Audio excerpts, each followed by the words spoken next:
হঠাৎ করে লাইভে চলে আসলাম। তো বন্ধুরা যে যেখানে আছেন তো সারা দিন লাইভে আসছি, আমি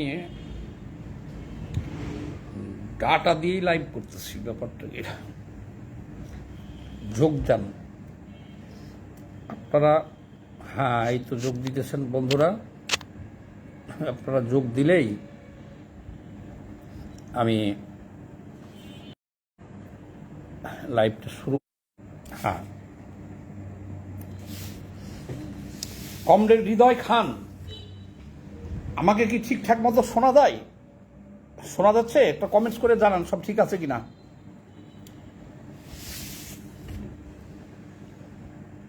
ওকে, আচ্ছা।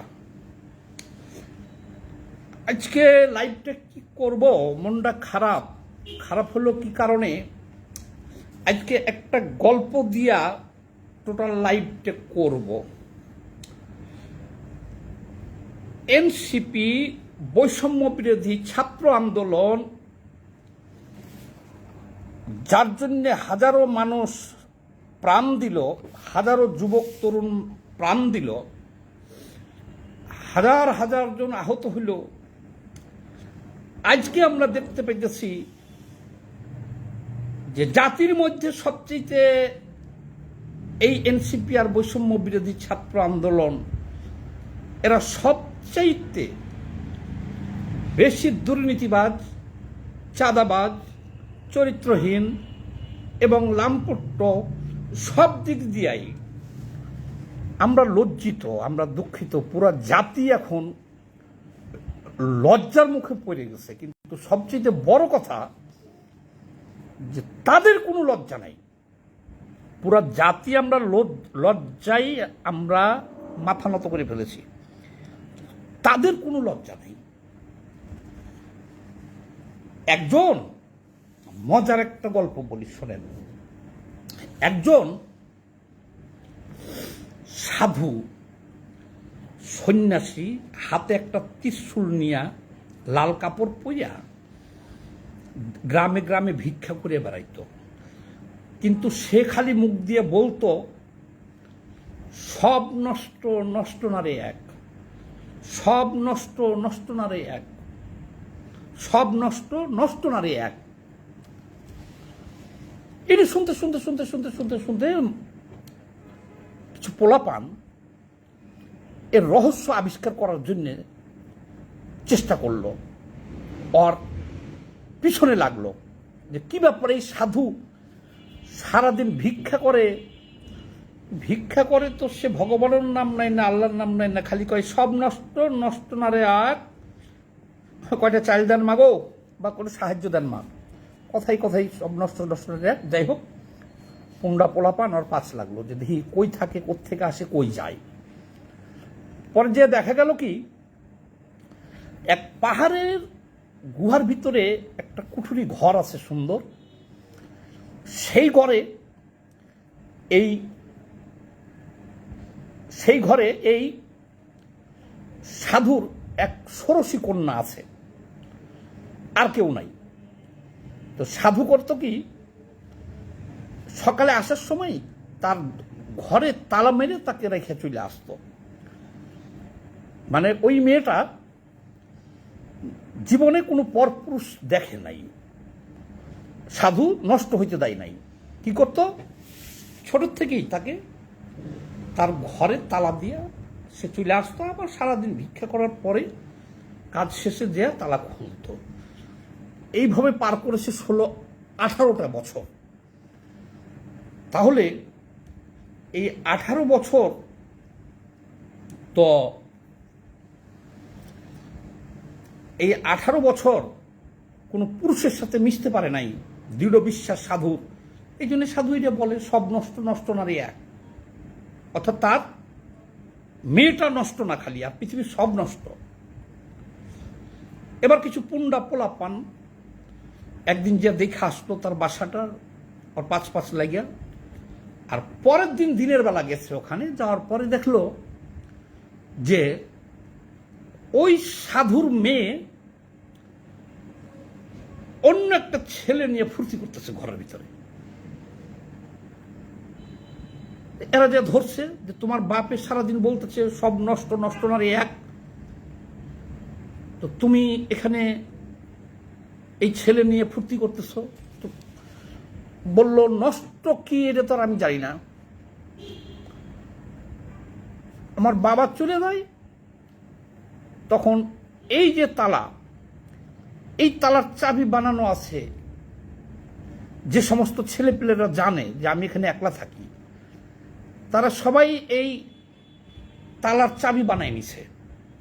বাবা চলে গেলেই তারা সিরিয়াল মতো আসে, আমার সাথে আনন্দ ফুর্তি করে, আবার তালা দিয়ে চলে যায়। ছেলেপেলে করলে ওরে সারা সাধু, ঘটনা তো তুই জানিস না। তাহলে পরের দিন যখন ওই সাধু আবার ওই গ্রামে গেছে, যে বলতেছে সব নষ্ট, নষ্ট নারী এক, সব নষ্ট, নষ্ট নারী এক। এবার পোলাপান বলতেছে আরে শালা সাধু, সেইটাও নষ্ট, তুই বাসেই চেয়ে দেখ। সন্ন্যাসী কয় কি রে, এটা আবার কি হলো আজকে? আবার যখন সন্ন্যাসী আর এক বাড়িতে যেয়ে বলতেছে সব নষ্ট, নষ্ট না রে এক, মানে সাহায্য দেন মাগো। পোলাপান তো পাশে লাগিয়ে আছে, বলতেছে আরে সাধু, সেইটাও নষ্ট, তুই এখন বাসাই যে দেখ।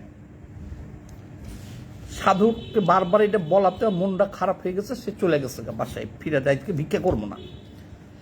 কিন্তু বাসায় যা দেখে তার মেয়ে অন্য ছেলেদের নিয়ে ফুর্তি করতেছে। সাধু বলতেছে হাই হাই, আজ 16 বছর মেয়েটারে আটকে রাখলাম, 18 বছর, আর এই জন্যই আমি বলি সব নষ্ট, নষ্ট না রে এক, মানে পৃথিবী নষ্ট হলে আমার মেয়ে নষ্ট না। আর আজকে পোলাপান আমাকে বলল কি সেইটাও নষ্ট, বাসায় যে দেখ। আচ্ছা দেখি ঠিকই তুই নষ্ট মা। আমরা জাতি মনে করেছিলাম সব নষ্ট, জামাত নষ্ট, বিএনপি নষ্ট, ক্ষমতায় গেছে যারা, জাতীয় পার্টি ক্ষমতায় গেছে, বিএনপি গেছে, আওয়ামী লীগ গেছে, সব নষ্ট। তাহলে যে সমস্ত তরুণ টকবগে ইউনিভার্সিটি পড়ুয়া ছেলে মেয়েগুলা আমাদেরকে স্বপ্ন দেখাইতেছে, বৈষম্যের কথা বলতেছে, লুটপাটের বিরুদ্ধে কথা বলতেছে, মানে বৈষম্য থাকবে না, বৈষম্যর বিরুদ্ধে কথা বলতেছে, তাহলে এই সব দল নষ্ট হইলেও এরা তো নষ্ট না। এরা সব, কেউ বিয়ে শাদী করে নাই, সংসার নাই, এদের এত টাকা পয়সারও দরকার নাই, এরা লুটপাটও করবে না। তাইলে ওরা যখন বৈষম্যের কথা বলল যে সব নষ্ট, আমরা নষ্ট না, সারা জাতি আমরা তাদেরকে সমর্থন দিলাম, এই বৈষম্য বিরোধী ছাত্রদের এই ব্যানারকে, সারা জাতি। ও মা, এখন যা দেখি আরে ওই সাধু যে বলছিল এটা তো তার চাইতে ভয়াবহ, সব নষ্ট, নষ্ট না রে এক, আরে হেইটাই নষ্ট বেশি, ঘরে যে দেখ। এখন এই বৈষম্য বিরোধী ছাত্র আন্দোলনের ওই যে উমামা ফাতেমা ওই দিনকে ফেসবুকে একটা পোস্ট দিল যে আমি 20-25 মিনিটের মধ্যে একটা লাইভে আসতেছি।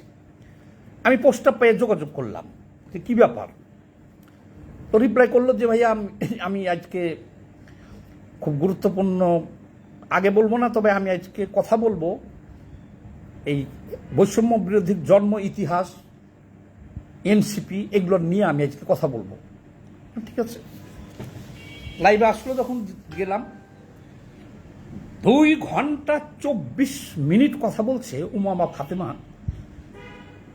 সে কিন্তু বৈষম্য বিরোধী ছাত্র আন্দোলনের মুখপাত্র ছিল, কিন্তু সমস্যা হলো সে আমাদের বামপন্থী ছাত্র সংগঠনের নেত্রী। বামপন্থীদের আবার একটু সমস্যা আছে, তারা ওগুলো করতে পারবে না। সে ইচ্ছে করলে গা ভাসিয়ে দিতে পারত, কোটি কোটি টাকা হাতে দিতে পারত, তার যে পরিচিতি, তার যে ক্ষমতা, তার যে মুখপাত্র, সে বৈষম্য বিরোধী ছাত্র আন্দোলনের মুখপাত্র সে। কিন্তু সে 2 ঘন্টা 24 মিনিট অনেক সময় আবেগপ্রবণ হয়ে কাঁদছে, অনেক কথা বলছে। তো মূল যে কথাটি বলছে উমামা ফাতেমা সেটা হলো যে এই যে চাঁদাবাজি চলতেছে, এটা তো কথা বলছে 2 ঘন্টা 24 মিনিট লাইভ, পুরোটাই আমি শুনছি লাইভের সময়তেই। হেয়ার রোডে কে থাকে? ছাত্র উপদেষ্টারা থাকে।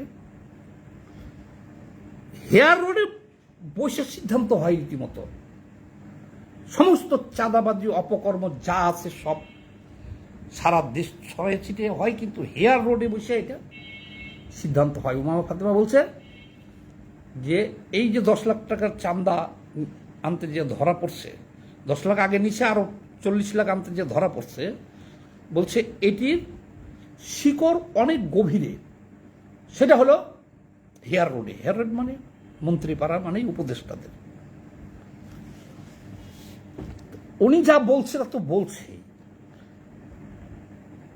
উনি তো হাতে হাড়ি ভেঙে দিছে। এখন আমরা কি দেখতেছি? আমরা দেখতেছি এই সমস্ত ছেলে পেলে গত বছর আন্দোলনের আগে ছাত্রদের কি হয়, টিউশনি করতে হয়, হলে একটু সিটের জন্যে, মানে চরম দুর্দশা অবস্থাতে তো লেখাপড়া করে, কেউ তো ধনী ঘরের পোলাপান না, যেই হোক।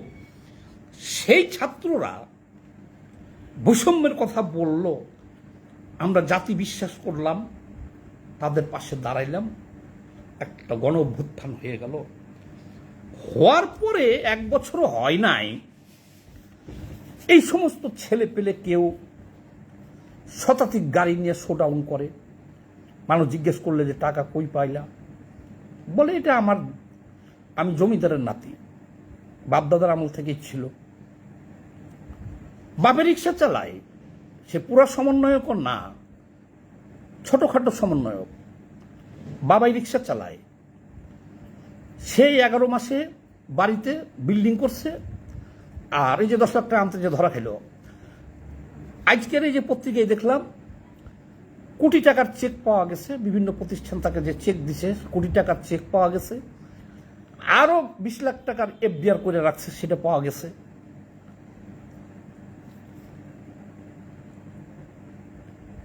শুধু চাঁদাবাজি ওই এক জায়গায় না।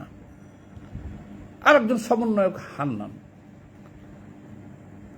এই বিপ্লবের অভ্যুত্থানের পরে বলছে আমার বাবা মাদ্রাসার শিক্ষক, 10,000 টাকা বেতনে চাকরি করে, একটা টিনের ঘর কোন রকম থাকি, বিল্ডিং করে ফেলছে এখন। তো এরা তো একেবারে ডেম কেয়ার যে আমি এই আমার টিনের ঘর, তাহলে আজকে অভ্যুত্থানের পরে আমি সমন্বয় ক্ষমতায়, এখন এই রাতারাতি এটা বিল্ডিং করে ফেলতে হবে। আর তাহলে আশেপাশের মানুষ তারা কি বলবে আমাকে, যে টাকাটা কোথায় পেলাম? কিন্তু এদের তো দেখতেছি যে ভবিষ্যতে আর আইনের আওতায় আসবে সে ভয় তো নাই, সামান্যতম লজ্জা শরম তো নাই। যে আমার বাবাকে চিনে, দাদাকে চিনে, এই টিন শেড বাড়ি আমার। এখন আমি বৈষম্য বিরোধী ছাত্র আন্দোলনে যেয়া এখন এখানে যদি আমি রাতারাতি বিল্ডিং করে ফেলাই, তাহলে আশপাশের মানুষ কি বলবে, সাংবাদিকরা কি বলবে?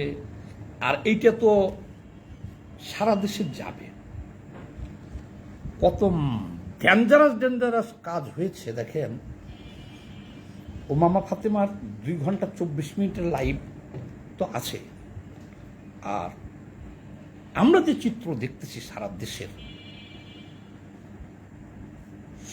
তারা অভ্যুত্থানের পরপরই সচিবালয়ের নিয়ন্ত্রণ নাই, ডিসি নিয়োগ, ডিসি বদলি, সচিব বদলি, সারা দেশের ইওনো টিওনো ওসি এসপি নিয়োগ বদলি বাণিজ্য একছত্রভাবে তারা করতেছে, আমরা দেখি নাই। সাংবাদিকরা যাতে এটা লিখতে না পারে তার জন্যে সাংবাদিকদের সচিবালয়ে ঢোকার যে পাস ক্রিয়েশন কার্ড, সেই কার্ড বাতিল করে দেওয়া হলো। কোনো সাংবাদিক যেতে পারে নাই, ফ্রি স্টাইলে। আচ্ছা, তারপরে তাদের বিরুদ্ধে এই চাঁদাবাজির অভিযোগ, মংলা বন্দর থেকে, রাজশাহী থেকে, টেকনাফ থেকে, তেঁতুলিয়া থেকে, গুলশান থেকে, ঢাকা থেকে, সবখান থেকে আসতেছে, ওপেন আসতেছে, ডোন্ট কেয়ার। কয়দিন আগে 8 লাখ টাকা একটা ছেলে নিল, ভিডিও ভাইরাল হলো। তারা বলছে এটা পার্টিকে দিচ্ছে তারা ডোনেশন, ওই এলাকাতেই বসুন্ধরায়। তারপরে 10 লাখ আনছে আরো একখান থেকে। এরকম অসংখ্য ঘটনা, চাঁদাবাজির ঘটনা সামনে চলে আসছে। শুধু যে চাঁদাবাজির ঘটনা, দখলবাজির ঘটনায় সামনে আসতেছে তা না। তাহলে এখন তুষার, নীলা ইসরাফিল নামে মেয়েটাকে সাথে যে মোবাইল কনভারসেশন, সেটাতে কি দেখলেন? নীলা ইসরাফিল অভিযোগ করলো এনসিপির একজন নারী নেত্রী যে আমাকে অনৈতিক প্রস্তাব দিছে এবং আমার সম্ভ্রমহানির চেষ্টা করছে। এটা ভাইরাল হয়ে গেল। সেই তুষারের কোনো বিচার না কইরা সেই নীলা ইসরাফিল এখন স্ট্যাটাস দিতে বাধ্য হয়েছে, বা তারাও বলছে যে নীলা ইসরাফিল এখন আর, মানে তাকেই বহিষ্কার করা হয়েছে। একজন নারীর সম্ভ্রমহানির চেষ্টা করা হলো, সেটার বিচার না করিয়া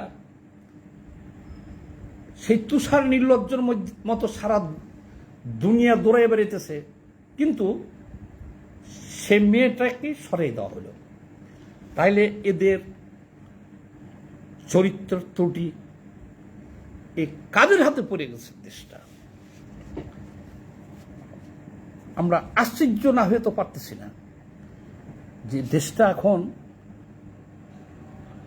আওয়ামী লীগ 15 বছর শাসন করছে। এরকম ভাবে কি এখানে 10 লাখ আনতে যে ধরা পড়ছে, ওখানে 20 লাখ আনতে যে ধরা পড়ছে, এখানে ডিসি বদলি করতে যে ধরা খাচ্ছে, এরকম ভিডিও আপনারা পাইছেন? একটা দুইটা পাইছেন? তাহলে কি আওয়ামী লীগ লুটপাট করে নাই? এখন তো দেখতেছে আওয়ামী লীগ লুটপাট করলেও তো তারা বুঝে শুনে করছে, আর এরা তো করতেছে একেবারে ওপেন। এখন তাদের ভবিষ্যৎ কি? এখন যে সারা দেশে তারা যে জনগণের কাছে যাইতেছে, দেখলাম সারা দেশ ঘুরতেছে, জনগণ তো প্রতিদিনই দেখতেছে তাদের চারিত্রিক ত্রুটি, চাঁদাবাজি, রূপায়ণ টাওয়ারে বিশাল অফিস নিয়ে রাজকীয়ভাবে পার্টি অফিস চালাইতেছে। টাকা আসে কোত্থেকে ভাই? এই যে 64 জেলায় পুরা গাড়ির বহর নিয়ে ঘুরে বেড়াইতেছে, টাকা আসে কোথায় ভাই? কোথা থেকে ভাই? এটাই তো ধরবো জনগণ। তাহলে আমরা তাদেরকে বিশ্বাস করলাম। এখন জনগণের প্রশ্ন তো এটাই হবে যে তারা ক্ষমতায় না যেয়েই যদি এই অবস্থা করে, ক্ষমতায় গেলে তারা কি করবে? দেখি তো কমেন্টসগুলো কারা কারা করছেন। আমাদের চুয়াডাঙ্গা জেলা বাংলাদেশের কমিউনিস্ট পার্টি মার্ক্সবাদীর সভাপতি কমরেড তারেক ইসলাম ভিডি কি লিখছেন? লাল সালাম ও অভিনন্দন। জুলাই বিপ্লব হলো রাজনৈতিক সত্য, ইতিহাস সুয়োরানি আর দুয়োরানি। সারা গায়ের কাটা খুলল একজন, আর 2 কাটা খুলে হয়ে গেছে উপদেষ্টা। খালি যে উপদেষ্টা হয়েছে তা না, আমরা এখন অল্প শোকে কাতর, অধিক শোকে পাথর। এরা তো পুরো দেশে ওপেন চাঁদাবাজি শুরু করছে। সুন্দর একটা কমেন্টস করার জন্য ধন্যবাদ কমরেড। আর কারা আছেন? কমরেড হৃদয় খান লিখছেন কি, টোকাইরা চাঁদাবাজি আর রাষ্ট্রের টাকার ব্যবহার করছে। এটা একেবারে ব্যবহার তো অনেকেই করে, তো এখন এটা যদি গোপনে করতো তাহলে তাও একটু মনটা বুঝ দিতে পারতাম। এরা তো যা কিছু করতেছে সব ওপেনে। নারী কেলেঙ্কারিও করতেছে ওপেনে, আর্থিক কেলেঙ্কারিও করতেছে ওপেনে। একে মণ্ডল লিখছেন কি, জুলাই বিক্রি করে খাচ্ছে যারা, জাতি তাদের ক্ষমা করবেন না। আপনার সাথে একমত। সুন্দর একটা কমেন্টস করার জন্য ধন্যবাদ। আরো অনেকেই আমাকে দেখছেন, আর কোনো কমেন্টস এখানে নাই। তো যাই হোক, যারা এই লাইভটা দেখছেন সবাই একটু বেশি বেশি করে শেয়ার দিয়ে দিন। কেউ তো এদের বিরুদ্ধে কথা বলে না, দেখেন আমরা বলি, প্রকাশ্য বলি, এদেরকে চাঁদাবাজ হিসেবে যা দেখি চোখ দিয়ে তাই বলি। তাহলে আমরা যদি, আপনারা যদি ভয় পান, এটা শেয়ার দিতেও যদি ভয় পান, তাহলে এই দেশটা ছেড়ে তাদের কাছে ছেড়ে দিয়ে চলে যাওয়া ভালো না? আমরা তো চাঁদাবাজকে চাঁদাবাজ বলতে পারি, আমরা তো দুর্নীতিবাজ বলতে পারি। শুধু চাই আপনাদের একটু ভালোবাসা, সবাই একটু বেশি বেশি করে শেয়ার দিয়ে দিন। এটা আবার চলে যাবে ভয়েস অফ ফ্যাক্ট ইউটিউব চ্যানেলে। আমার ভয়েস অফ ফ্যাক্ট দর্শক শ্রোতা বন্ধু, আপনাদের সবাইকে অভিনন্দন। আর সবাই একটু বেশি বেশি করে শেয়ার দিয়ে দেন। এখনকার মতো বিদায়, খোদা হাফেজ। এতক্ষণে যোগ দিচ্ছে ম্যান সার্ভেন্ট, কনগ্রাচুলেশন, আপনাকেও কনগ্রাচুলেশন, ধন্যবাদ।